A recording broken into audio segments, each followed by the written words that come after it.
హిందూయిజమే బొక్క. అరే నీ సనాతన ధర్మంలో కనిపెట్టిన వస్తువులు వాడరా. సొంత రాజ్యంలో తరివించుకొని రాముడు అని చెప్పనంటే ఎలా ఉంటది?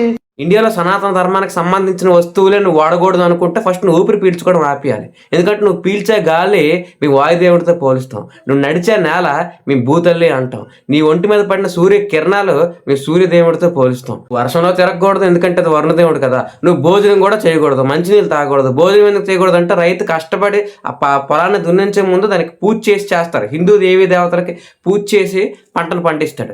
ఈవెన్ నువ్వు మెడలో వేసుకున్న కాషాయ కండువా కూడా హిందువుల విజయ పతాకం. హిందువులు ఏదైనా క్రిస్టియన్కి ప్రసాదాన్ని ఇస్తే వాళ్ళు అవాయిడ్ చేస్తారు, కానీ తీసుకోరు. కానీ వాళ్ళ క్రిస్మస్ రోజు కోసిన కేకు కూడా హిందువుల కేకే.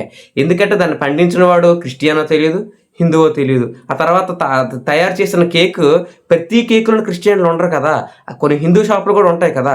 వాళ్ళ కేక్ని తయారు చేసే ముందు ఊదో తిరిగించి అంటిపండు పెట్టి హారతి ఇచ్చి రాముడికో కృష్ణుడికో శివుడికో పూజ చేసిన తర్వాతే దాన్ని సేల్ చేస్తారు. మరి అది అక్కడ ఆల్రెడీ ఆ పూజ అయిపోయింది దానికి. మళ్ళీ మీరు దాన్ని క్రిస్టియన్ ప్రసాదం అని చెప్పి క్రిస్టియన్ కేక్ అని చెప్పి ఎలా కోయగలుగుతారు?